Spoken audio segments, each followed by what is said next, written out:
పోనీ లక్ష కాదు, కాదు ఏకంగా 30 లక్షల రూపాయలు దంపతుల నుంచి వసూలు చేస్తూ ఒక ముఠానే అని చెప్పుకోవాలి. ఈ కేసులో డాక్టర్ నమ్రత సహా 8 మందిని అదుపులోకి తీసుకున్నారు పోలీసులు. హాస్పిటల్ రిజిస్ట్రేషన్ 2021లోని అయిపోయింది, ఆ గడువు తీరిపోయిందని చెప్పి నిర్ధారణకు వచ్చారు పోలీసులు. ఫేక్ ఫెర్టిలిటీ సెంటర్ల పట్ల జాగ్రత్త ఉండాలని హెచ్చరికలు జారీ చేస్తున్నారు. ఈ నేపథ్యంలో అసలు ఎలా గుర్తించాలి? ఎందుకంటే అధికారికంగా ఒక 50-60 ఉన్నాయని చర్చ జరుగుతూ ఉంటే అనాధికారికంగా వందలాది ఫేక్ ఈ ఫెర్టిలిటీ సెంటర్లు ఉన్నాయంటూ చర్చ జరుగుతున్న క్రమంలో అసలు ఏంటి ఫెర్టిలిటీ సెంటర్లు, అసలు ఫెర్టిలిటీ సెంటర్లు ఏం చేస్తాయి? ఈ దుర్మార్గపు అరాచకాలకు పాల్పడే ఫేక్ ఫెర్టిలిటీ సెంటర్ల నుంచి మనం కాపాడుకోవాలి. మరి ముఖ్యంగా పుట్టే బిడ్డల పట్ల ఎంతో ఆప్యాయత చూపించాలనుకున్న తల్లిదండ్రులకు పిల్లలు కలగాలని చెప్పి కలగని ఆ తల్లిదండ్రుల కళ్ళ నుండి కలలు చేస్తున్న ఆ దుర్మార్గపు ముఠా నుంచి ఎలా బయటపడాలి? అసలు వీటిలో ఎన్ని రకాలు ఉంటాయి? కొంతమంది IVF అంటారు, కొంతమంది IUI అంటారు, ఇంకొంతమంది సరోగసీ అంటారు. ఎవడికి ఇష్టం వచ్చిన పేరుతో వాడు దోచేసుకుంటున్న దుర్మార్గపు రోజులివి. ఈ దోపిడీ నుంచి మనం ఎలా కాపాడుకోవాలి? అసలు వీళ్ళ సర్టిఫికేషన్ ఎలా ఉంటుంది? వీళ్ళని ఎలా గుర్తించాలి? ఎటువంటి సందర్భాల్లో ఎటువంటి సంతాన సాఫల్య కేంద్రాలను ఏ స్థాయిలో నమ్మాలి? ఇవన్నీ కూడా మాట్లాడుకునే ప్రయత్నం చేద్దాం. బహుశా ఇటువంటి ఒక రోజు వస్తుందని చెప్పి భారత్ ఊహించిందంటే బిగ్గెస్ట్ క్వశ్చన్ మార్క్. ఈ ప్రశ్న ముందుచే ప్రయత్నం చేస్తోంది. ఈ స్కామ్కి సంబంధించి ఈ స్కాముల్లో తప్పెవరిది అని ఒక ప్రశ్నను ముందుచే ప్రయత్నం చేసింది. ఫెర్టిలిటీ సెంటర్లది, భార్యాభర్తలది అంటే 100% ఫెర్టిలిటీ సెంటర్లదే అంటున్నారు. ఈ నేపథ్యంలో అసలు ఫెర్టిలిటీ సెంటర్ని నమ్మాలా వద్దా?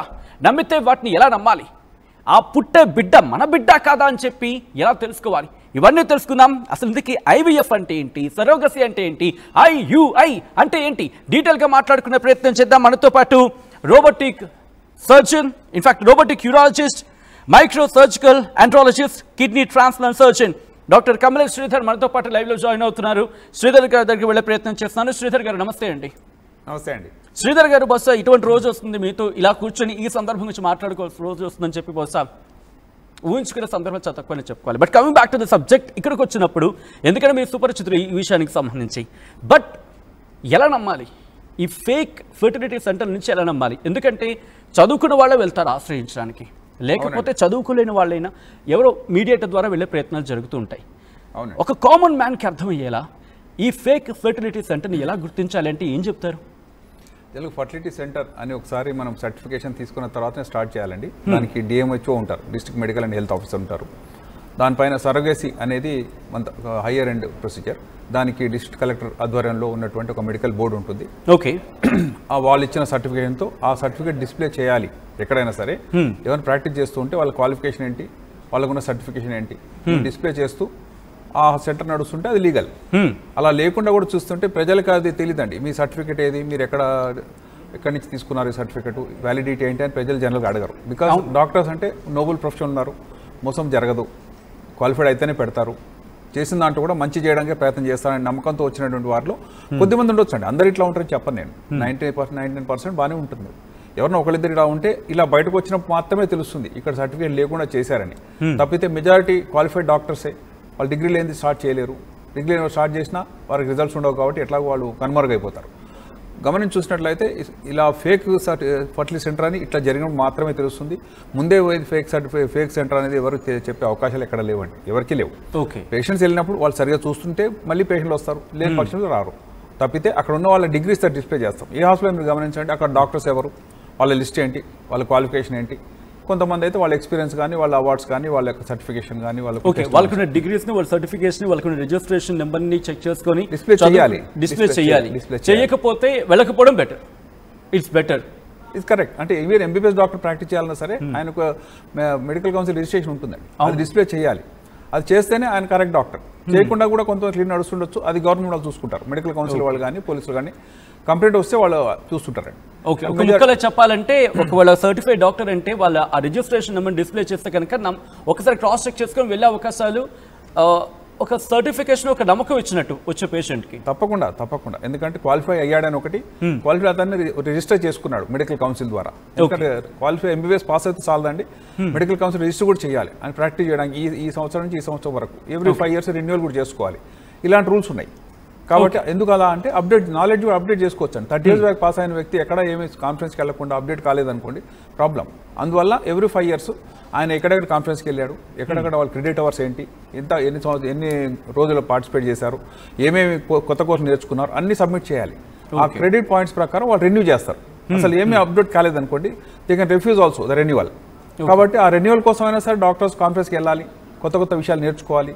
అప్డేట్ అయితే కాంపిటీషన్లో ఉన్నటువంటి వాళ్ళని తట్టుకోవాలి. ఎందుకంటే అప్డేట్ కాకపోతే పాత వాళ్ళతో ఎవరైతే ఉన్నారో 30 years బ్యాక్ ఉన్న వాళ్ళు ఇప్పుడు ప్రెజెంట్లీ ప్రాక్టీస్ చేయడానికి అవకాశం లేకపోతే. సో సింపుల్ ఫండ్ ఒకసారి క్లారిటీ తీసుకుని వెళ్తే బెటర్. బట్ ఈరోజు జరిగిన సందర్భానికి సంబంధించి మాట్లాడుకునే ప్రయత్నం చేస్తే ఆ ఘటనలో ఇటు వీర్యం కావచ్చు లేకపోతే అన్నం కావచ్చు, ఈ రెండూ కూడా ఇది ఒక కన్ఫ్యూజన్ అయితే ఇక్కడ వినిపిస్తున్న సందర్భం. అంటే తల్లిదండ్రులకు సంబంధం లేని బిడ్డను జన్మనివ్వడం జరిగింది, అది కూడా ఒక క్యాన్సర్ అనే ఒక ఇష్యూ బయటపడిన తర్వాత డిఎన్ఏకి వెళ్తే తెలిసింది వాళ్ళ బిడ్డ కాదని చెప్పి. అవునండి. సో ఎలా అంటే ఈ ప్రాసెస్ ఎలా ఉంటుంది? దంపతులకు సంతానం లేదు, వాళ్ళు సంతాన సాఫల్య కేంద్రాలకు వస్తారు, వచ్చిన తర్వాత వాళ్ళకి ఎటువంటి డైరెక్షన్స్ ఇస్తారు? ఎందుకంటే ఇక్కడ IVF అని వినిపిస్తుంటుంది, IUI అని వినిపిస్తుంది, సరోగస్ వినిపిస్తుంది, ఎవరికి ఎటువంటి ప్రొసెసర్ ఉంటుంది ఒకసారి దాని గురించి చెప్తారా? మంచి ప్రశ్న అండి. ఎందుకంటే ప్రతి ఒక్కరికి కన్ఫ్యూజన్. IUI అంటే ఏంటి అంటే ఇంట్రాయూటరైన్ ఇన్సెమినేషన్, IVF అంటే ఇన్విట్రో ఫర్టిలైజేషన్, సరోగసీ అంటే ఇంకొక స్త్రీ గర్భాన్ని మోయటం. ఈ మూడిట్లో వ్యత్యాసాలు ఏంటి, అసలు ఎవరికి ఏది అడ్వైస్ చేస్తారు పేషెంట్ కూడా తెలుసుకునే విధంగా క్లియర్గా చెప్తా అండి. ఇక్కడ మన విజువల్ చూడండి, ఎదురుగా మన స్క్రీన్ మీద కనబడే దీంట్లో కొంతమంది పురుషులకు వీర్యకణాలు తక్కువ ఉంటాయండి. నార్మల్గా WHO క్రైటీరియా ప్రకారం ఒక 15 million అన్న కౌంట్ ఉండాలి, అందులో 39% అన్న కదలాలి, 4% నార్మల్ ఉండాలి. ఆ క్రైటీరియా తక్కువ ఉన్నారనుకో, కదలేని స్పర్మ్స్ ఉన్నాయి ఉదాహరణకు, వాటిలో మంచి కణాలు ఏరుకొని వాటిని స్పర్మ్ వాష్ చేసి భార్య గర్భించి ప్రవేశపెడితే సక్సెస్ అయ్యే ఛాన్స్ ఉంటుంది. అంటే కొద్దిపాటి సబ్ ఫర్టిలిటీ అంటాం. 15 million బదులు 10 million ఉందనుకుందాం, ఆ మొటిలిటీ 40 బదులు 20% ఉందనుకుందాం. ఇవి బాగా సరిపోతాయండి IUIకి. స్పర్మ్ తీసుకొని వాడు వాష్ చేసి లోపల గర్భసంచి యొక్క పై భాగాన్ని పెడుతున్నాం. ఎందుకంటే ఈ భాగంలో పెడితే స్పర్మ్ ఏదైతే ఈదాలో జనరల్ ఇక్కడ నుంచి ఈదాలంటే 30 centimeters ఉంటుంది, మనం పెట్టిన ఈ భాగం చూస్తే 10 centimeters మాత్రమే ఉంటుంది.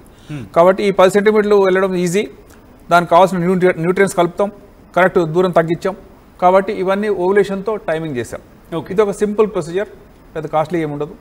అమ్మాయిని పిలిచి ఆ ఓవులేషన్ టైం పిలిచి హస్బెండ్ స్పర్మ్ లోపల ఎక్కియటం, 2-3 hours తర్వాత ఇంటికి వెళ్ళిపోమని చెప్పడం. కాబట్టి ఇందులో కాస్ట్ తక్కువ, ఇందులో కాంప్లికేషన్ తక్కువ, దీనిలో సక్సెస్ రేట్ 15 to 20% ఉంది. 3-4 cycles చేస్తాం. ఒకసారి సక్సెస్ ఫస్ట్ టైం అయితే ఓకే, కాని పక్షంలో నెక్స్ట్ సైకిల్కి మళ్ళీ రావాలి. కాబట్టి దీని కాస్ట్ 10,000 దగ్గరలో ఉంటుందండి. Majority they can afford. వాళ్ళు ఇన్ఫర్టిలిటీ కపుల్ ఎట్లా అంటే ఆరాధపడుతూ ఉంటారు, ఈగర్ టు కన్సీవ్, ఏదైనా పర్లేదని. అయితే వాళ్ళు కరెక్ట్ అడ్వైజ్ ఇస్తే IUIలో సక్సెస్ అయింది అనుకోండి సంతోషం. ఓకే, ఇక మళ్ళీ ఏ ప్రొసీజర్ ఉండదు, ప్రెగ్నెన్సీ దాని ఫాలోఅపే ఉంటుంది. కానీ అలా కాకుండా జనరల్గా IVF అనేది ఎందుకు చేస్తారు అంటే IUI అనేది సింపుల్ ప్రొసీజర్, కానీ IVF అనేది అంతకంటే ఎక్కువ సాఫిస్టికేటెడ్ ప్రొసీజర్. అది ఎందుకు అంటే IUI చేశాము కానీ సక్సెస్ కాలేదు. ఆ సందర్భంలో ఒక మహనీయుడు అండి, డాక్టర్ ఎడ్వర్డ్స్ అనే ఎంబ్రియాలజిస్ట్ లండన్లో చేసినట్టు ప్రయోగం సక్సెస్ అయ్యి 1978లో మొట్టమొదటి IVF బేబీ పుట్టడం జరిగింది. ఆమె పేరు లూయిస్ బ్రౌన్, అమ్మాయి పుట్టింది. అది కూడా ఎవరు చేశారు ఈయన డాక్టర్ ఎడ్వర్డ్స్ వాళ్ళ హాస్పిటల్లో పనిచేసే ఒక నర్స్కి గర్భం నుంచి ట్యూబ్స్ 2 బ్లాక్ అయిపోతే 5-6 సార్లు సర్జరీ చేసి రికవర్ చేయలేకపోతే, ఆ సమయంలో ఆయన ఆలోచించిన ట్యూబ్స్ లేకపోయినా సరే ఎగ్స్ మనం చిన్న నీడిల్ ద్వారా తీసేసుకుందాం, ఒక టెస్ట్ ట్యూబ్లో వేద్దాం, ఆమె హస్బెండ్ స్పర్మ్స్ బాగానే వాటిని అదే టెస్ట్ ట్యూబ్లో వేద్దాం, వేసిన తర్వాత దీన్ని కమ్మనైన అమ్మ గర్భం అంటే తల్లి గర్భంలో ఏం జరుగుతుంది అలా పెట్టాలంటే వాళ్ళ దగ్గర ఇంక్యుబేటర్ లేదు 1978లో. సో తన మెట్ల కింద ఉన్న గడ్డి వాములు దాన్ని పెట్టి బాడీ టెంపరేచర్ ఎలా ఉంటుందో అలా మెయింటైన్ చేసి 2 days తర్వాత చూస్తే అందులో పిండం తయారైన దాన్ని మళ్ళీ మెల్లగా అదే స్త్రీ యొక్క గర్భంలో ప్రవేశపెట్టాడు. అంటే ఇక్కడ ఏం జరిగింది, స్పర్మ్ ఎగ్ తీసుకొని ఒక టెస్ట్ ట్యూబ్లో వేయడం జరిగింది. టెస్ట్ ట్యూబ్లో ఫలదీకరణ జరిగింది, అంటే జైగోట్ తయారైంది. ఆ జైగోట్ని 3వ రోజున లోపల పెట్టేశారు మళ్ళీ, ఎందుకంటే 3 రోజుల తర్వాత ఆయన సపోర్ట్ చేయలేకపోయాడు దాన్ని. అక్కడ డివిజన్ స్టార్ట్ అవుతుంది, తల్లి గర్భంలో ప్రవేశపెట్టాం. ఇది IVF అంటాం. IVFకి సంబంధించిన ఒక చిన్న వీడియో చూపిస్తాను, చూడండి, మీరు క్లియర్గా అర్థమవుతుంది. ఒక లేడీకి ఏం చేస్తారు అంటే మల్టిపుల్ ఎగ్స్ వచ్చే విధంగా ఆమెకి ఇంజెక్షన్స్ ఇస్తాం. ఇంజెక్షన్ ఇచ్చినప్పుడు ఆ వచ్చిన ఎగ్స్ అన్ని కూడా మెచ్యూర్ కావాలి. ఒక 12-13 డే కల్లా వాటిలో ఎన్ని వచ్చినాయి లెక్కేసుకుంటాం. లెఫ్ట్ హ్యాండ్ వచ్చినాయి, రైట్ హ్యాండ్ వచ్చినాయని. ఇక్కడ చూడండి, నార్మల్గా ఒక ఎగ్ వస్తుంది నెలకి, కానీ ఇక్కడ చూస్తే 6-7 వచ్చినాయండి. ఈ సైడ్ 6-7 వస్తాయి, ఆ సైడ్ 6-7, 10-12 ఎగ్స్ వచ్చినాయి. ప్రతి ఎగ్ని కూడా మనం యాస్పిరేట్ చేసి తీసేసుకుంటాం.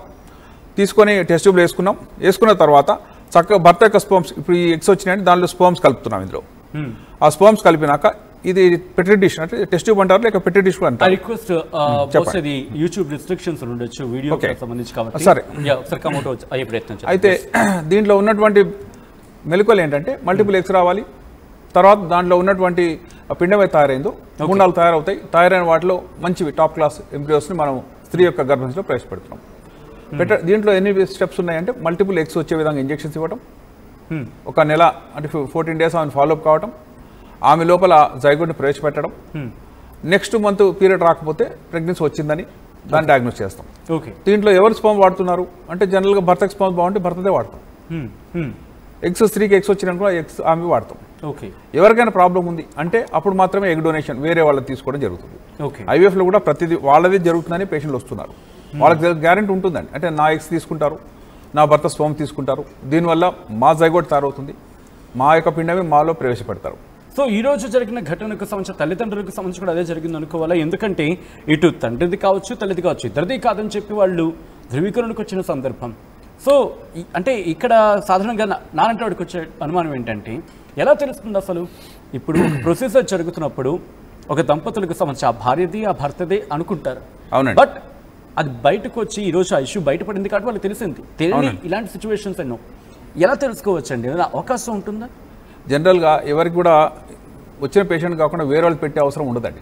ఐవీఎఫ్ సెంటర్లో ఏంటి పవిత్రత ఏంటంటే ఎవరైనా సరే తన బిడ్డ కోసం వచ్చారు, తన జెనెటిక్ చిల్డ్రన్ కోసం వచ్చారు, లేకపోతే వాళ్ళు బయట వాళ్ళు పెంచుకునేవాళ్ళు, హాస్పిటల్ అనక్కర్లేదు, అడాప్షన్ ఇస్తారండి. లీగల్గా అడాప్షన్ ఇచ్చే ఆర్ఫనేజెస్ ఉన్నాయి.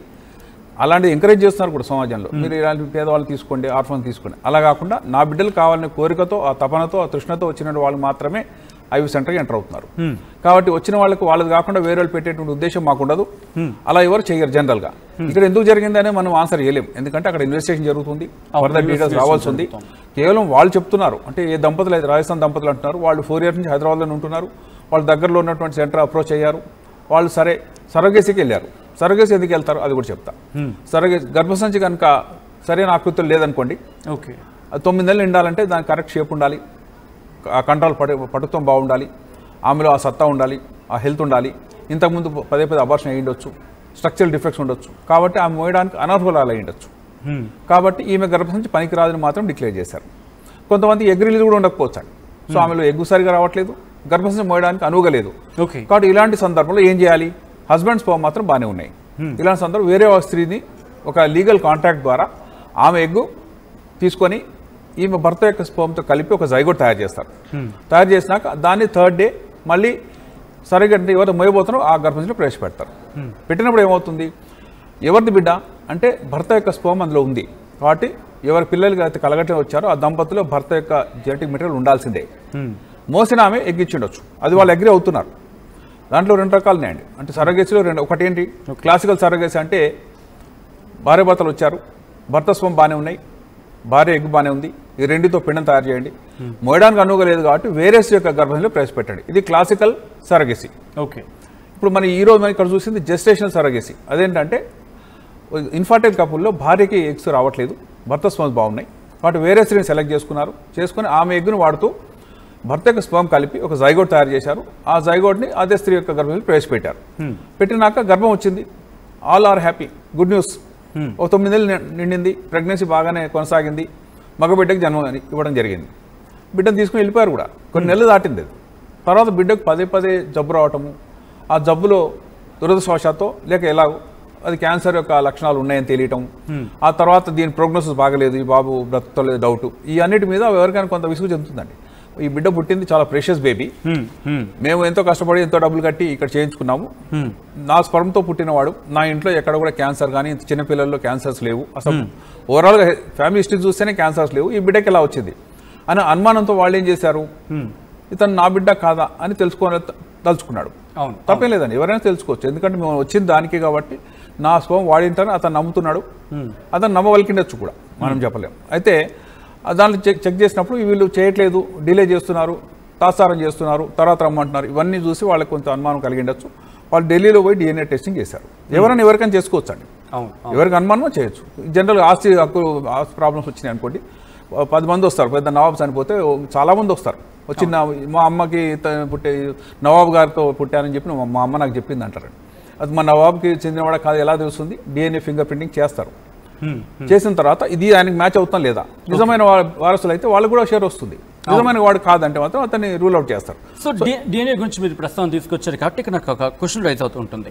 ఎందుకంటే ప్రాసెస్కి వచ్చిన సందర్భంలో ఒక మహిళని సెలెక్ట్ చేసుకున్నప్పుడు, ఎందుకంటే అదంతా సంతాన సాఫల్య కేంద్రం భరించాల్సి ఉంటుంది. ఆ సరోగసీకి సంబంధించిన మహిళ ఆరోగ్యవంతురాలా కాదా, లేకపోతే ఒకవేళ వీర్యదానానికి సంబంధించి మాట్లాడుకునే క్రమంలో ఇక్కడ ఓకే ఈ కేసు గురించి మాట్లాడుకునే క్రమంలో ఆ మహిళకు పాస్ట్ హిస్టరీ, వాళ్ళ కుటుంబంలో క్యాన్సర్ ఉందా లేదా, లేకపోతే ఇతర మల్టిపుల్ ఏమైనా ఇష్యూస్ ఉన్నాయా తెలుసుకుంటారా, లేకపోతే ఓకే ఒక అమ్మాయి దొరికింది లేకపోతే ఒక మహిళ దొరికింది ఇక్కడ